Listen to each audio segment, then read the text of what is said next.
Welcome to online lecture.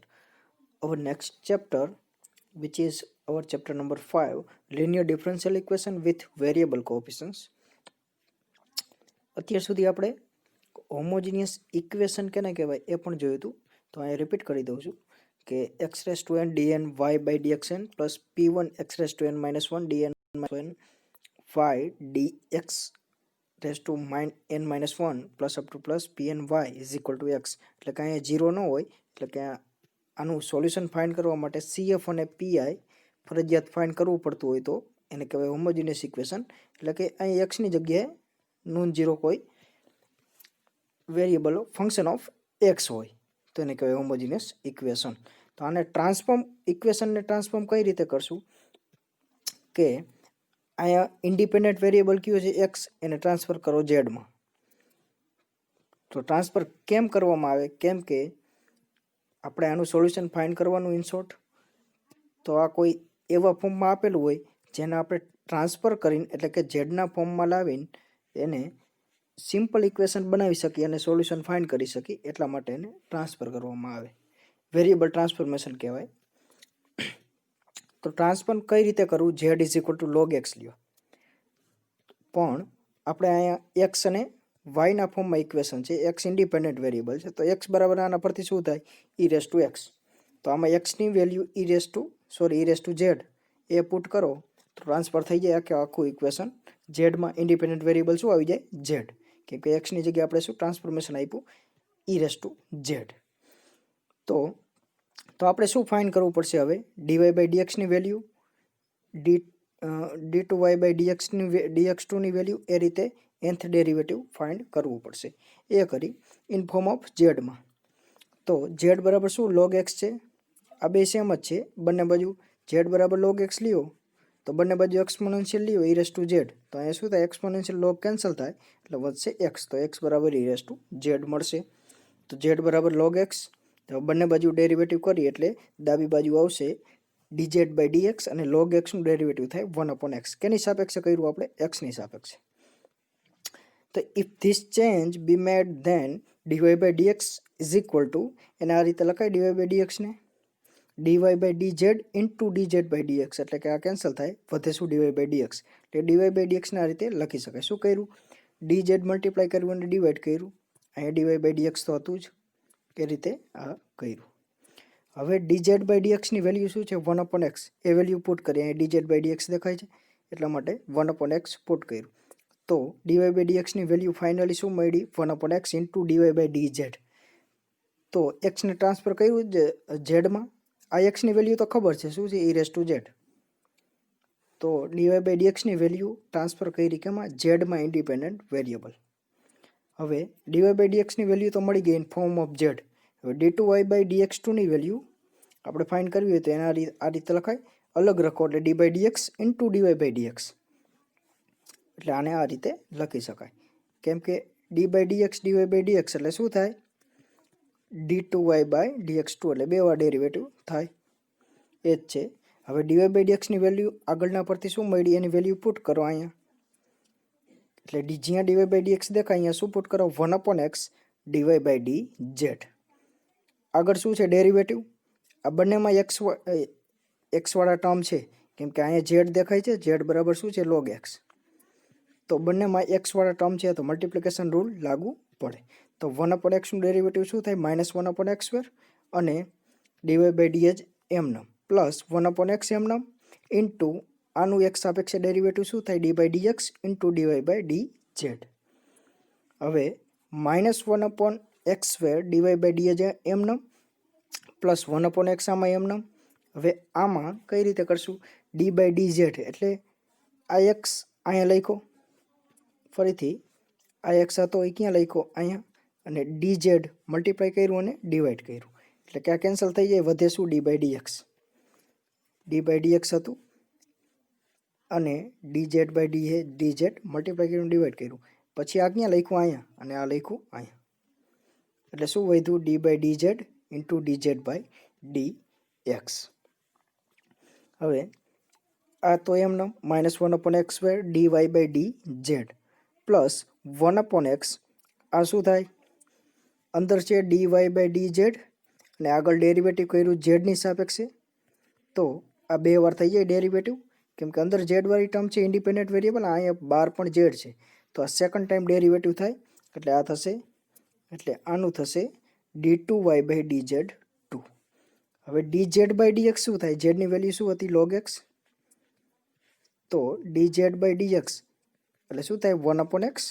આનું x સાપેક્ષે એટલે થાય 1/x. તો 1/x. સો અહીંયા 1/x², અહીંયા 1/x² કોમન નીકળે, તો અંદર શું વધે? આ પહેલાં લખી d2y/dz2 માઇનસ dy/dz. તો એની વેલ્યુ મળી d2y/dx2 ની. હવે d3y/dx સિમિલરલી લખી શકી. જો dy/dx ની વેલ્યુ ચેક કરો, શું મળી હતી? 1/x dy/dz. 1/x dy/dz. dy/dz આ કેની મળી હતી? dy/dx ની. હવે d2y/dx2 ની શું મળી? -1/x² into d2y/dz2 minus dy/dz. તો d3y ની શું મળે? આ એક વાર હતું તો અહીંયા 1/x આવ્યું, અહીં 2 વાર હતું 1/x², 3 વાર આવે તો 1/x³. એક વાર હતું તો એક જ ટર્મ આવી, આ એક જ બાકીની dy/dz. 2 વાર હતું તો આ નેગેટિવ ટર્મ આવી dy/dz. હવે ત્રીજી વાર કરશું, 2 વાર હતું તો અહીંયા સ્ક્વેર આવ્યું, 3 વાર કરશું તો આ ક્યુબ આવશે,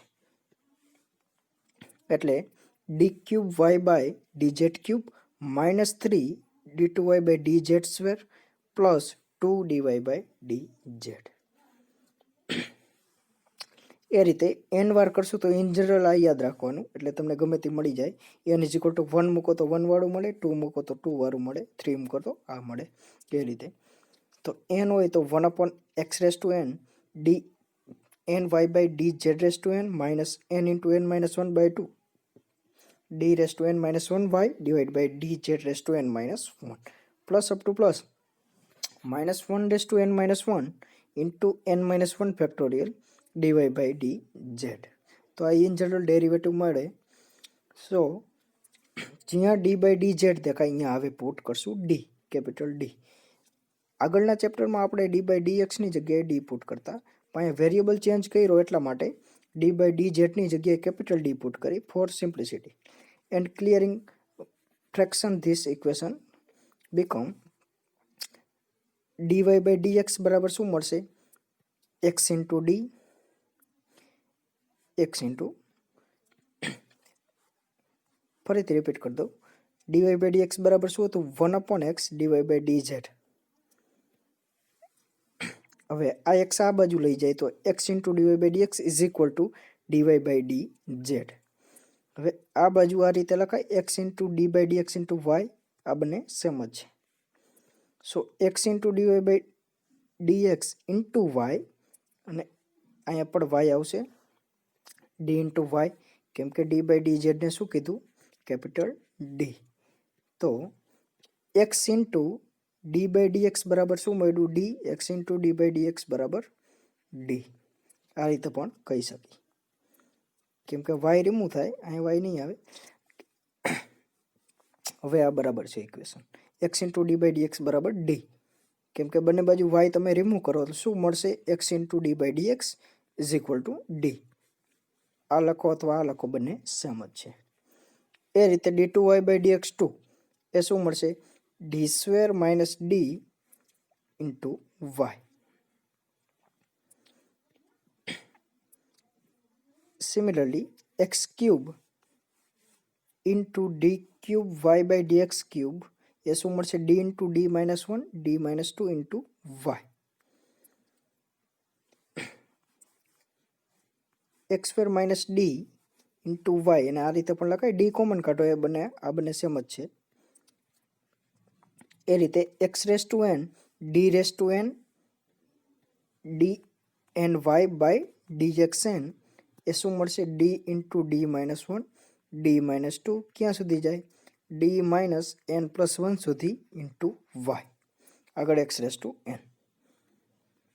એટલે આ યાદ રાખવા માટે સિમ્બોલિક ફોર્મ વધારે કામ લાગે. એ રીતે xr મોટામાં હોય એનું ડેરિવેટિવ આર વાર હોય તો એ શું આવશે d into D minus one d minus two up to d minus r plus one સુધી. એટલે યાદ રાખવાનું ચાલુ થઈ ગયું. આ ડેરિવેટિવ લખવું હોય તો શું લખવાનું આ ટર્મ, તો હેન્સ આ બધી વેલ્યુને એટલે કે એક્સની જગ્યાએ ઈ રેસ ટુ એક્સ એ ઝેડ પુટ કરો અને આ બધી વેલ્યુને ઇક્વેશન 1 માં પુટ કરો તો ઇક્વેશન 1 કેવું બને D into D minus one plus up to plus D minus N plus one. કેમ કે પહેલી ટર્મ શું હતી હોમોજીનિયસ ઇક્વેશનમાં X raise to N into D N Y by D X N, X raise to N into D raise to એ term આપણે હમણાં find કરી.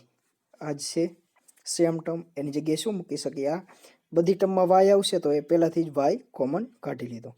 પ્લસ બીજી ટર્મમાં P1 આવે અને n-1 ડેરિવેટિવ આવે x raise to n minus one d raise to n minus one y divide by D x n minus one આવું આવે n-1 સુધી.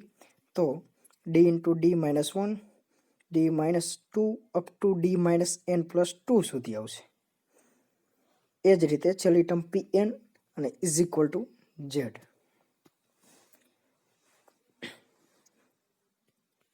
where z is a function of z in which x change.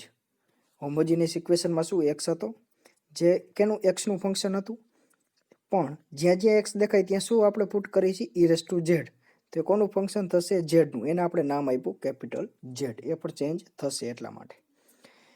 તો equation for having constant coefficients can be solve by method of solving linear equation with constant coefficients of previous chapter.